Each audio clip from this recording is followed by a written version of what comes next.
Bismillahirrahmanirrahim. Waltakum minkum ummatun yad'una ilal khairi wa ya'muruna bil ma'ruf wa yanhauna 'anil munkar. Assalamualaikum warahmatullahi wabarakatuh. Bulan Muharram ini, itu kisahnya yang nyata adalah ketika Nabi SAW falamma kadima ilal Madinah, ketika Nabi SAW pindah ke Madinah kan, dia melihat orang-orang Yahudi itu fayasum, dia berpuasa pada Yaum Ashura, pada hari Ashura itu. Maka Nabi mengatakan, ma tasnau haza yaum, apa yang kau lakukan hari ini? Maka Yahudi mengatakan, haza yaumun azim, hari ini adalah hari yang agung buat kami. Kenapa? Anjallahu bi Musa wa qaumahu, Allah selamatkan Musa dan kaumnya dari kejaran musuhnya Fir'aun. Wa gharraqa Fir'aun wa qaumahu, dan Allah tenggelamkan, binasakan itu Fir'aun. Jadi kalau Ibrahim dulu bicara dengan Namrud, kita bicara nanti ini Musa dengan Fir'aun. Itu akan banyak ayat-ayat dan hadis kita bisa temukan. Seperti setiap Jumat kita baca itu ayat fi sufi Ibrahim wa Musa. Kenapa disebutkan suhufnya Ibrahim dan suhufnya Musa? Kenapa tidak disebut suhuf yang lain? Dan nabi-nabi itu memiliki suhuf, terutama yang tidak memiliki kitab. Tapi kenapa Ibrahim disebut? Kenapa Musa disebut? Kalau antum baca lembaran-lembaran Quran, dari lembaran-lembaran pertama akan ketemu kisah manusia paling panjang di awal Al-Baqarah, itu kisah Nabi Musa. Bahkan penyembelihan sapi betina sebagai surat terpanjang itu adalah kisahnya tentang Nabi Musa alaihissalam menghadapi kaum yang agak unik Pak sepanjang sejarah itu umatnya Nabi Musa. Dan Rasulullah rupanya dididik di Madinah.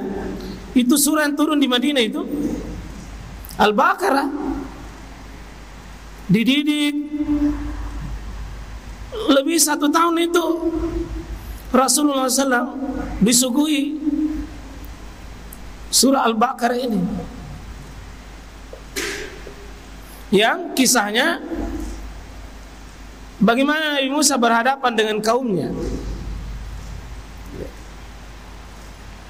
Wa qala Musa liqaumi innallaha an tasbahu baqara.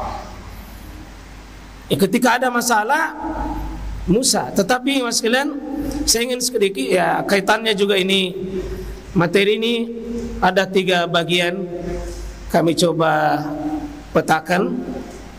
Ini seharusnya mengawali ajaran tahun baru ini, supaya anak-anak kita ini yang mau menempuh mencari ilmu, coba-coba bagaimana semangatnya Nabi Musa itu diambil. Ini yang sedang menghafal Quran ini, jangan menjadi penghafal yang cengeng, jangan menjadi penghafal yang manja. Bapak-bapak yang penuntut ilmu, yang terutama kemarin yang sudah melakukan itu tosti 15 kabupaten itu, jangan lagi bermalas-malasan kajian di Makassar baru tidak dihadiri. Tosti 15 kabupaten baru, saya tidak bisa terima itu. Kalau capek lelah bisa jauh, tapi yang dekat tidak bisa dia jangkau. Itu kumarahi sedikit itu, sedikit ji. Jadi kita butuh semangat ini Pak, ya, supaya semangatnya Nabi Musa alaihissalam dalam mencari ilmu. Ya. Siapa anak kita? Masih ada anak kita ini yang diandalkan bisa hafalan sampai di sini sudah ada anak kita sudah hafal sampai di sini. Juz surah Kahfi ini ya. Ya, ada yang bisa baca ada? Kita ya? Siapa Ustaz yang ini kita?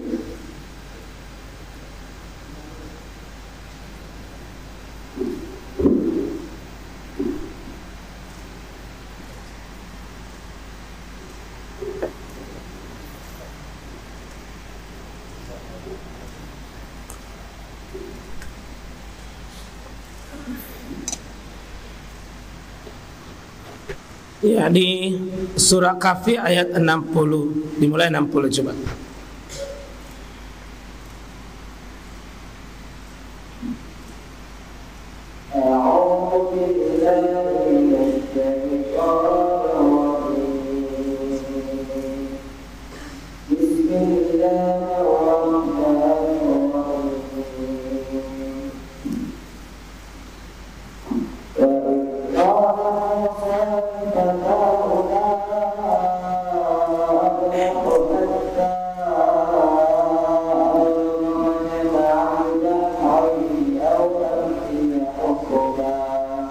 Coba diterjemahkan saya dulu.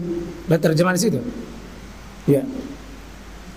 Ternyata ketika Musa berkata kepada pembantunya, aku tidak akan dapat kemuliaan sebelum sampai ke dalam Allah atau aku akan terlihat jauh sampai di kamu. Ya. Ini harus dimulai dengan kata, antum perhatikan kata pertama, wa iz. Is ini mesti dihadirkan, Mbak. Kalau ada kata-kata is, ingat, kasih hadir itu. Ingat, berarti tidak baca begitu saja itu. Artinya seolah-olah informasi itu sedang hadir di depan kita. Wais dan ingat. Ingat, berarti harus informasi ini menyentuh kita. Qala Musa, ketika Musa berkata, Musa hadir di depan kita ini. Musa memberi penjelasan kepada li fatahu. Fatah. Ini tadi disebut pembantunya, ini bukan terjemahan, tetapi pemaknaan yang paling mendekati makna itu. Fatah itu artinya pemudanya. Dan ingatlah ketika Musa memulai sebuah rencana, mau pergi mencari ilmu, mau mencari kebenaran, dia cari teman perjalanan namanya Fatah. Jadi yang mau ditemani Nabi Musa berjalan mencari ilmu. Jadi ini syarat jemaah sekalian bahwa hidup ini Pak butuh teman.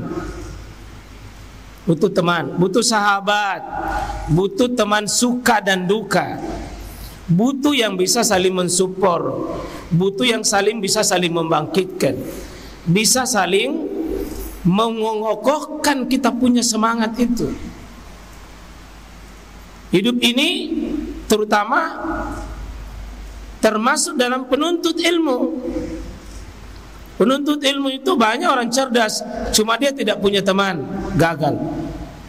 Maaf Pak, banyak orang cerdas secara akademik, tapi gagal berteman, maka kadang dia gagal dalam perkara itu.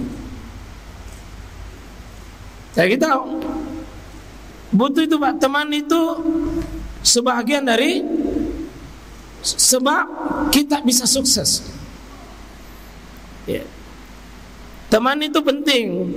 Teman tidur, teman sebangku, teman diskusi, teman dalam menyelesaikan masalah. Apalagi rumah tangga Pak, butuh teman.